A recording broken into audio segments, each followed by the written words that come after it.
What's going on, guys? In this clip, we're going to review how we were able to grab EQNR off of this 38.5 breakout and how these contracts are up and over 120%. This is a Norwegian company. It's an oil and gas integrated related name. This has hit 50-day highs. It closed up. It has an options chain and average volume over 1 million. So let's go. Is there a setup here? Within TTI, we love buying horizontal level breakouts and retests. That's kind of like our bread and butter. And if we look really quick at this setup, you can see there's a very obvious horizontal level. As a matter of fact, I'm going to zoom out here so you can get a general idea of where the stock is in terms of its historic price. Let's go out to the week so you can see we were up near all-time highs, right? So obviously back the run-up in the 2000s, if you were alive, you know, that's crazy to think about. If you were alive, you know what the GFC was. If some of you old heads were trading, you definitely know what the GFC was. You know what the run-up looked like in oil and energy back then. We are up at those levels right now, right? So XLE in general is up near all-time highs. We have a bunch of names within XLE up at all-time highs. Here we are, EQNR, which is a Norwegian integrated oil company, up near all-time highs. That's good. We like that within TTI. We like when the market likes something. We zoom out more on a shorter term scale than the weekly. We can see we are definitely up in an area that we don't have to worry about any overhead resistance. The only overhead resistance we have to worry about is going back this year, right? So we have a horizontal level at around 38.50 that we've tested 3 different times, right? One time, failed to break it. Oscillation down. Second time, failed to break it. Oscillation down. Third time, here we are testing it again. Generally speaking, the more times a level is tested, the weaker it becomes. Every time buyers come up here and try to press through, sellers come in and try to break it down. There's only going to be so many sellers at the same area. That's it. That's how this shit works. The more times this level gets tested, the weaker it inherently becomes. Eventually, it will break to the upside. We're trying to essentially buy this as it does break 38.5. So RSI is something that we utilize within TTI. We love when the RSI is above 50. We use RSI a little bit differently. Most people buy it or use it as an overbought and oversold indicator. We use it as a sentiment indicator. Above 50 to us means people love this stock. People love this stock. They don't care what the fucking price is. They want to buy the stock. I can prove it to you. EQNR oscillated right here. Actually, I don't know if this is going to stick. Trading view has been weird. But we've been above the 50 RSI, right? Going back to December. I told you guys we went long energy in the end of December. It oscillated above the 50 until April-ish. And if you look at it, most people that use the RSI, they're looking to sell the 70 and buy the 30. Sell the 70 and buy the 30. Buy the oversold, sell the overbought, over and over and over. We don't do that. We say, shit, if this is above 50, it means people like this stock. And look what happened within EQNR. As this was oscillating between 50 and 100, because this is a bounded oscillator, this thing ripped for 47%. If you were a quote-unquote normal trader using RSI the way that it's normally taught, you'd have had zero opportunity to ever buy this stock again. So let's say you loved this stock for whatever reason, and you're waiting for the 30 RSI, it never came. For us, we look at this as one part of our process and we go, well, if it's above the 50, people love this. We want to be buying and not selling.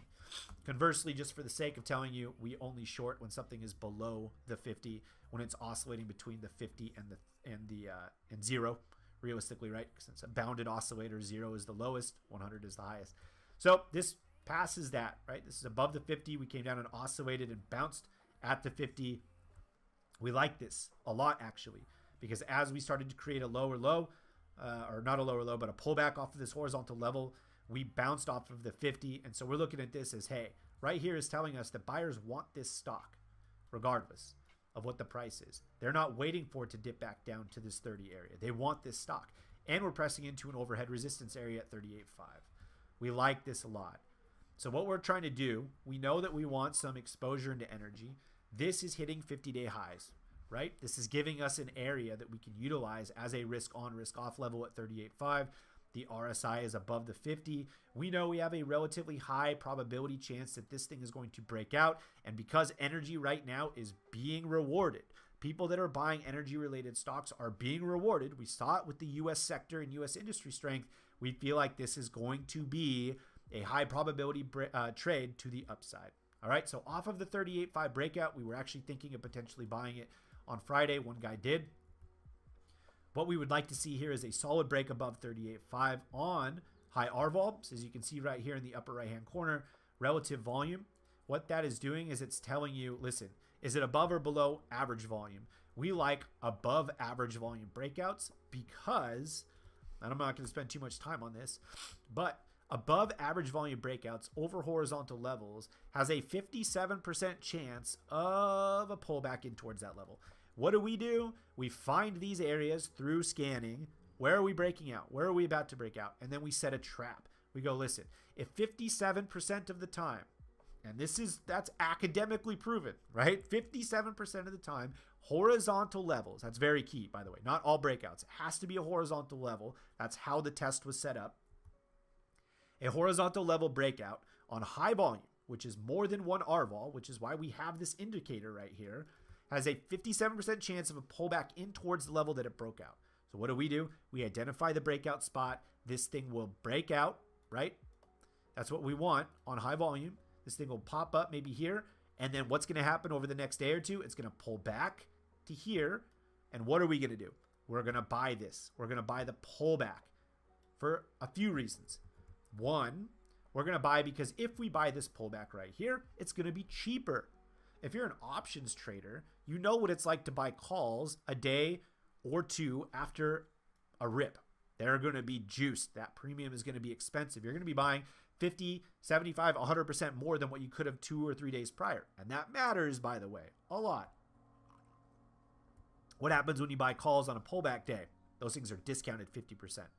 All of the guys that bought the original breakout are now down. And what are you doing? You're buying their misery. Some of these guys are going, fuck, I'm down. I don't care. I don't care if this bounces or not. I'm down 50%. I don't want this anymore. And what are you saying? I know this thing's going to pull back statistically. I'm going to buy your bags. Your misery is now my potential treasure because what do we see? Statistically speaking, it pulls back into this horizontal level and the strong breakout continues. This is called our BRB setup. The other area that this matters, go ahead and delete some of these brush strokes so you can see it. The other area that this matters is that if you do, let's say this thing breaks out and then pulls back and you do buy that breakout spot.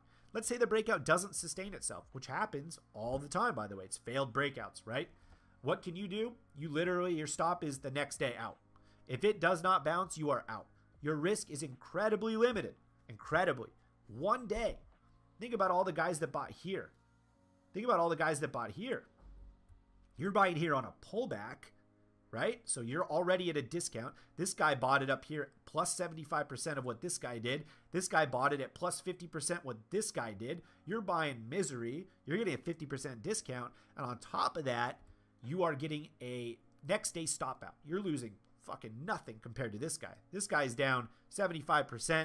Maybe he's thinking, fuck it, I'm going to let it run to expiration because there's just nothing left. Maybe he's freaking out. He can't wait to hit close as soon as the market opens. And if you do gap down or whatever, you look like you're going to close below where you eventually bought it. You just close at a minor loss. And that's the best part. You paid less to get it, and your stop is going to be less than everybody else's. This has, it's the highest performing setup that we have over the last 2 years because the risk to reward is so heavily skewed in our favor. And so this is how we attack these charts. We come up with a trading plan based off of sector and industry, sometimes factor analysis. We find the stuff through scanning. We set up our charts, horizontal levels, and then we but we plan our setups, right? One thing I forgot to mention really quick, fibs are an important part of our system, but levels should always be the first thing that you do, right? So support and resistance are the building blocks of pretty much any technical analysis system. Fibs are just a great way for us to be able to find price targets, mathematically speaking, based off risk to reward. And so in this case, if we have a horizontal level at 38.5, we can throw a fib on here and get a general idea of, all right, if our stop is potentially somewhere near 37, we know that we are risking about a 3-to-1 by targeting that 43, right? So you can actually prove it to you. It's going to be about a 3-to-1 almost every single time. In this case, it's a 3-to-1. There you go. So 43.10, we'll say 43-ish is what we're targeting. This 36.94, we'll say 37. It's about a 3-to-1. So for every $1 you're risking, you're looking to gain $3.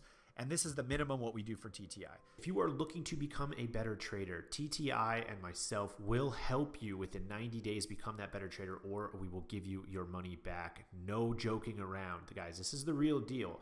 Feel free, check the link below, go through the entire landing page, go through all of the videos, go through all of the testimonials, listen to what current members have to say, look at what you get once you join the Discord, check out our strategy sessions. You just got a brief look right now. Highly encourage you guys to check this out. Doesn't matter if you're a new trader or an experienced trader, we can make you more profitable if you are having problems utilizing the TTI swing trading system. All right, guys, highly check it out. Link is below. Let me know what you think. If you have any questions, feel free, reach out. I'm available, and I'll catch you later.